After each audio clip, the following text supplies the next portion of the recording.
Paula Rayburn es licenciada en Inglés y Filosofía de la Universidad de Illinois. Cuenta con una maestría en Liderazgo y Administración Educativa de la Universidad de Alabama. Fue profesora en el Liceo Benalcázar de la ciudad de Cali. Ha ocupado cargos como directora ejecutiva del Distrito 23 de Behavioral Rates International y de Because Art Complex en Miami, donde coordinó programas culturales, administrativos y de voluntariado. Desde 1999 trabaja como redactora de propuestas de subvención y coordinadora de proyectos para organizaciones culturales, gestionando recursos y apoyando iniciativas artísticas y comunitarias. Paralelamente ha desarrollado una trayectoria como traductora e intérprete para instituciones del sector público y privado. Hoy en el Ágora, charlas con Ángela, conoceremos su historia. Muy buenas tardes, amigas y amigos. Bienvenidos a su programa El Ágora, Charlas con Ángela. Hoy tengo una invitada muy querida, a quien conozco hace varios años o muchos años, y voy a tener el gusto de charlar con Paula Rayburn. Paula, bienvenida a nuestro programa. Estoy encantada de estar aquí conversando contigo, Ángela. Bueno, Paula, pues sí nos hemos conocido hace muchísimo tiempo, pero o mi memoria me falla, o yo no recuerdo muy bien cómo fueron tus primeros años, tu papá, tu mamá, tu hermana. Cuéntame, yo sé que naciste, creo que sí naciste en Cali, ¿cierto? Sí, yo nací en Cali, en la Clínica Garcés. Mi papá desafortunadamente murió muy joven, tenía un problema de insuficiencia renal y en ese entonces, hace literalmente 80 años, no había soluciones, ni siquiera en la Clínica Mayo en Rochester, Minnesota, a donde viajaron varias veces. Cuando él murió, que yo tenía 3 años y mi hermana acababa de cumplir uno, fuimos a vivir con mis abuelos. Y esa fue una experiencia interesante porque mis abuelos hablaban en la casa el idioma Yiddish, que es el idioma de los judíos de Europa Oriental, que es una variación del alemán, pero tiene la diferencia que está escrito con letras del alfabeto hebreo. O sea que de todas maneras es una de las vivencias más importantes de mi vida porque me ha facilitado después poder entender el alemán bastante bien y poder aprender algo más de las letras del alfabeto hebreo. No me digas, qué interesante. Entonces, ¿pero tus abuelos vivían en Cali también? Sí, mis abuelos vivían en el barrio Granada, en Cali, y vivimos con ellos casi 9 años. Mi mamá conoció en Israel a un hombre absolutamente maravilloso. Yo siempre decía que se ganó ella la lotería con él. Y después de que se casaron, ya hicimos un hogar con él. Ella hizo un hogar con él y de allí, de esa unión, nació mi hermano Noé, con quien tengo un vínculo muy estrecho. Y de todas maneras, fue una experiencia interesante haber vivido con mis abuelos y luego pasar a tener un hogar propio. Pues qué interesante y pensar que durante todos estos años es la primera vez que hablamos de esto, Paula. A ver, te muestro esta imagen. Bueno, en la lista de lo más importante de mi vida están primero mi familia, obviamente, y en segundo lugar las niñas de la clase y el Liceo Benalcázar. Para mí las enseñanzas del liceo fueron importantísimas. Yo aprendí muchísimo, tuvimos profesores excelentes en el liceo. Eh, eh, Vale la pena tal vez mencionar a algunos: Luis Enrique Romero Soto, distinguido jurista; el señor Rentería, que fue luego rector de Colegio Hebreo y mi jefe cuando yo trabajé allá. Pero definitivamente, y la influencia importantísima de la señora Ana, la fundadora, con María Perlaza, a quien no conocimos, pero la señora Ana y la señorita Betsabe definitivamente nos marcaron. Y tener a las compañeras, como nos llamamos las niñas de la clase del 59, como amigas hasta el día de hoy, es algo absolutamente incomparable y doy las gracias todos los días a Dios por mi salud, por mi familia y por las niñas de la clase. Pola, ¿y en qué año entraste al liceo y terminaste bachillerato allí o no? Sí, yo entré a cuarto de primaria, fue una situación curiosa porque se anticipaba que el colegio hebreo, a donde estudié hasta cuarto de primaria, se iba a cerrar por asuntos financieros. Entonces, curiosamente, acabamos siendo 7 alumnas judías en el liceo, donde en todos los otros grupos había una, dos, hasta tres, pero nunca 7. Y las niñas judías, como nos llamaban, fuimos parte integral del grupo hasta el grado, en el 59. Cantábamos en el coro del liceo, hacíamos parte de los villancicos de diciembre, y ahora que estamos hablando de compañeras y que estamos planeando ir a visitar a Dagmar Espita. Ella vive en Alemania y recuerdo perfectamente que Dagmar, ella creció en un hogar protestante y se convirtió al catolicismo, y cantamos el Ave María de Schubert en la capilla cuando se hizo la ceremonia de la conversión, bautizo y primera comunión de Dagmar. Bueno, es interesante ver cómo fueron esos años y después, claro, ya pues tú te graduaste en el liceo con las niñas de la clase. Pola, a ver, te muestro esta imagen. Trae recuerdos agridulces, la mayoría fabulosos. Yo pienso que quien yo soy se lo debo en gran parte a la formación intelectual que me dio Rubén Héctor. Me casé muy joven, antes de cumplir 17 años, y nos fuimos a vivir a Estados Unidos, donde estaba completando un posgrado en psicología y yo estaba empezando una carrera universitaria.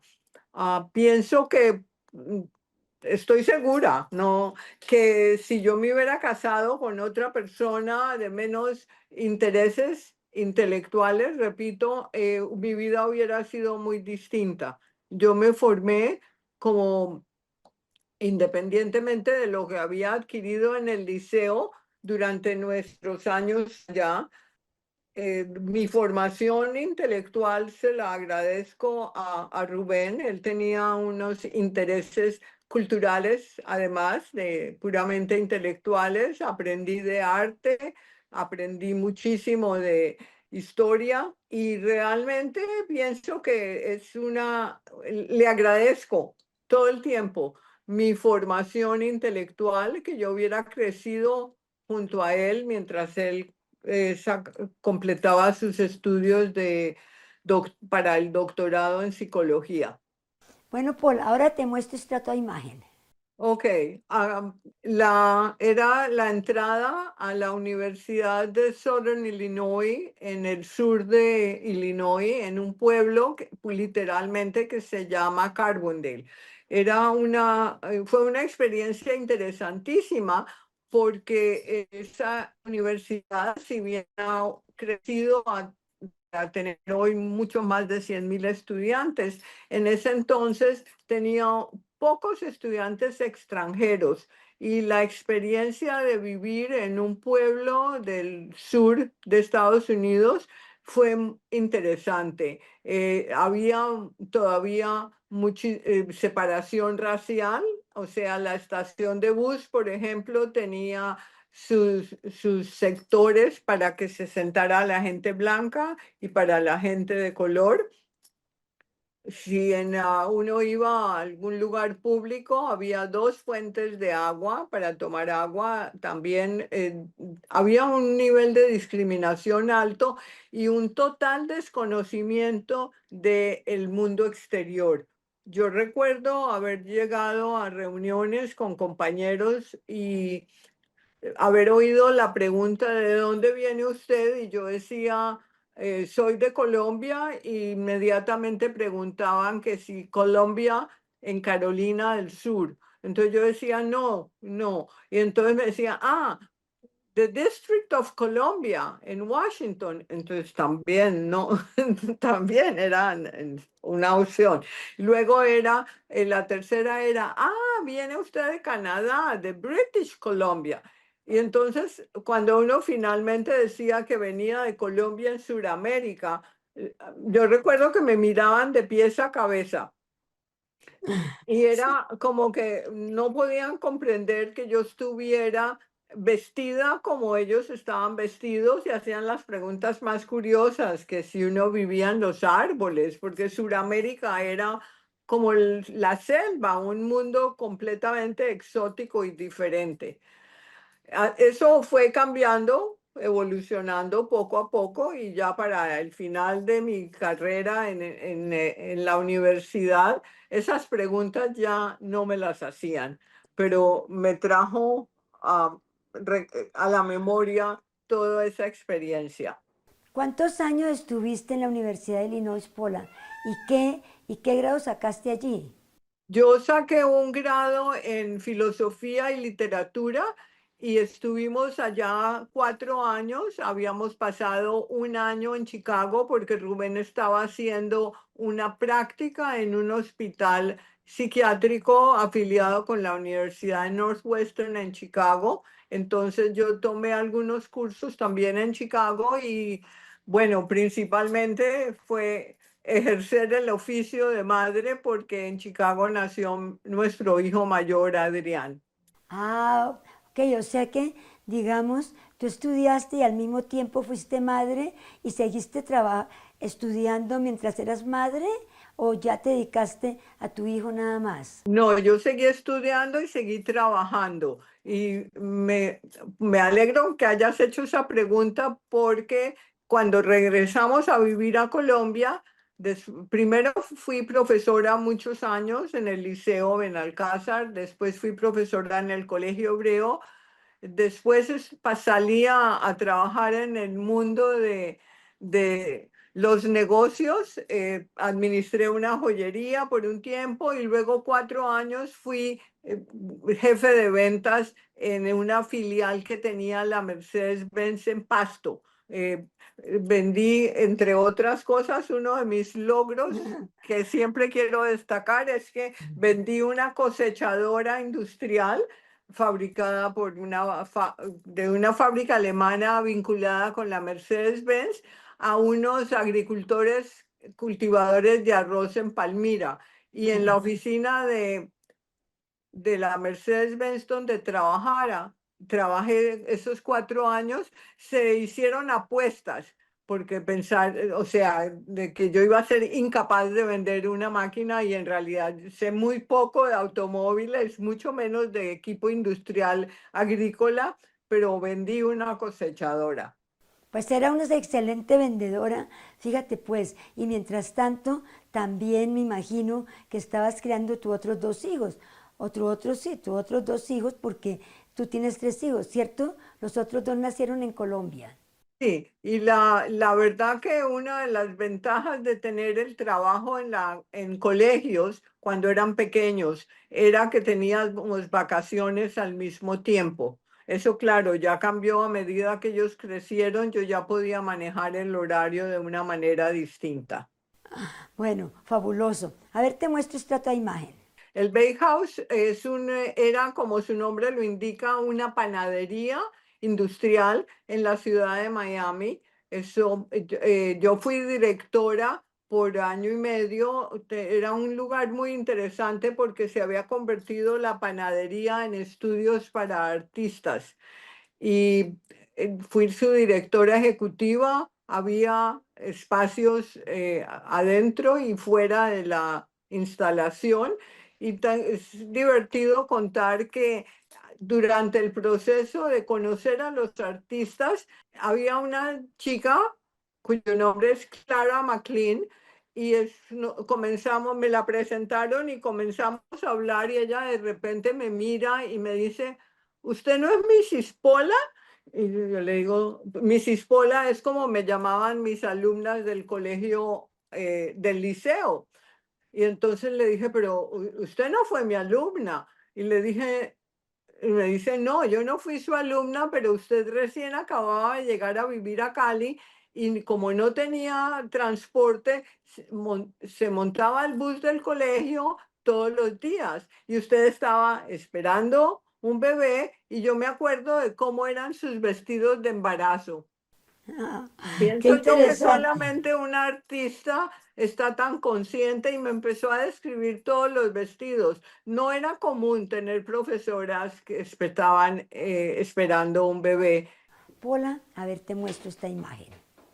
Bueno, yo fui la directora ejecutiva de uno de los distritos, distrito que se llama la Cuenca del Caribe, que va desde México hasta Curazao, cubriendo todo Centroamérica y incluyendo también a Colombia, Venezuela y Curazao. Fue una experiencia muy interesante, primero que todo porque yo era una mujer divorciada. Estaba siguiendo los pasos de dos directores ejecutivos quienes eran rabinos, o sea que fue un hito en cierto sentido darme a mí esa posibilidad. Viajé mucho esos años durante los 4 años por el Caribe. Era triste que me preguntaban si conocía lugares turísticos, por ejemplo, de Venezuela, que se había estado en el Salto de Los Ángeles, y la verdad que yo nunca tuve tiempo de hacer turismo mientras trabajé con Benebrit, pero estaba a cargo de 23 grupos afiliados. Benebrit es la organización judía de beneficencia, o sea, sin ánimo de lucro más antigua del mundo y tiene una mentalidad muy curiosa, muy abierta, que a mí siempre me gustó. Mantiene las raíces judías, pero uno de sus programas más importantes era el diálogo ecuménico. Y de hecho hicimos vínculos con muchas personas no solo católicas, sino protestantes en Cali y para celebrar muchas festividades judías y cristianas también. Bueno, una etapa muy interesante, Pola, de tu enseñanza y de tu vida. A ver, te muestro esta otra imagen. Bueno, este librito fue una especie de desafío que me puse yo a mí misma. Era una época durante la cual se puso de moda un juego que se llama Trivia, que tenía que ver con preguntas y respuestas de eventos que mucha gente recordaba, pero la mayoría de la gente no. Entonces yo traté de hacer algo similar con datos que yo pensaba que todo judío debía conocer. Y se refería principalmente a eso, a quiénes habían sido, por ejemplo, 10 actores judíos o 10 científicos judíos que posiblemente mucha gente no conocía, fuera de Einstein y de Freud, que son, digamos, los judíos de mostrar para mucha gente. Bueno, fascinante también porque después allí tenemos que hablar un par de cositas. Vamos a hablar de una traducción muy importante que tú hiciste sobre el proceso de paz de Colombia, pero también creo que tengamos un poquito de tiempo para hablar sobre tus viajes. Colaboré con profesores de la Universidad de Miami, he colaborado con Ángela también en algún proceso de revisar algunas traducciones y la verdad que es algo que hoy en día que se puede trabajar de manera virtual. Llena bastante de mi tiempo y al mismo tiempo me produce fuera de satisfacciones también algunos ingresos que ayudan a financiar mi hobby por los viajes. Bueno, a ver, te muestro esta imagen. Sí, sí, cuando hicimos el viaje a visitar una comunidad en la zona de la Sierra Nevada, eso Es, fue toda una experiencia. claro que sí, pero así, rapidito, ¿cuál dirías tú que fue tu experiencia más interesante en esos viajes? Fue visitar Uzbekistán. En alguna ocasión en un catálogo de viajes de propaganda vi una foto que me llamó muchísimo la atención y cuando establecí que la plaza pública de Samarcanda. Samarcanda sonaba como un nombre supremamente exótico, o sea, todavía suena, y nunca pensé que era una ciudad real. Queda en el país de Uzbekistán, en Asia Central, y fue uno de los lugares de la Ruta de la Seda por donde recorrió Marco Polo yendo desde Italia a China. Realmente, si alguien me pregunta a dónde deben ir, ¿cuál es el lugar del mundo más espectacular? Yo diría que es Uzbekistán. Bueno, verdaderamente fascinante. Pola, ya prácticamente estamos corticos de tiempo y quisiera ya para concluir hablar un poquito de en este momento de tu vida, cuáles son tus sueños y cuál quieres tú que sea tu legado. Es difícil porque en el sentido de viajes yo creo que he visitado muchos lugares maravillosos. Pienso todavía, aprovechando que mi hija vive en Madrid, entonces voy a viajar con ella muy pronto a Berlín, que es uno de los lugares que quisiera visitar, donde nunca he estado. Mi legado, tal vez como maestra, coleccionista de arte, por un lado, por otro lado, mi apartamento está lleno de objetos de distintos lugares del mundo que se han ido recogiendo con los viajes. Me preocupa que mis hijos, ¿qué harán con todo eso? Pero como dice mi hijo mayor, tú ya no vas a estar aquí, no debes preocuparte. Pero siempre he pensado que iba a escribir una novela. Traté en un momento dado participé de hecho en un concurso que hubo en Colombia. Escribí digamos, el borrador de una novela sobre Policarpa. Yo había visitado la casa de Policarpa Salabarrieta en Guaduas.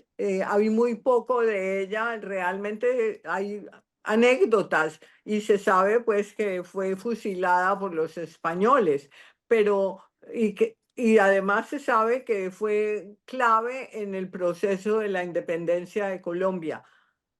No sé si era porque la llamaban la Pola, que me llamó la atención, pero ese tal vez sea un proyecto que quisiera dejar como legado.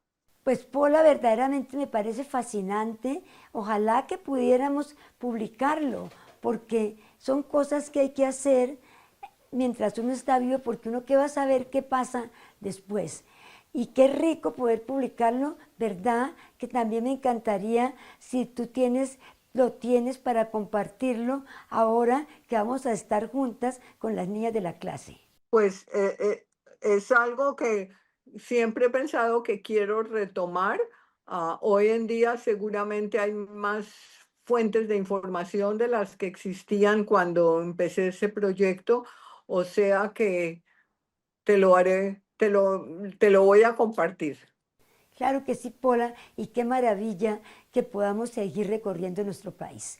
Muchísimas gracias nuevamente por habernos acompañado en este programa. Ha sido un gusto, Ángela, para mí estar contigo, ya sea a las 2 de la mañana aquí o en cualquier otro lugar del mundo. Es siempre una experiencia fabulosa.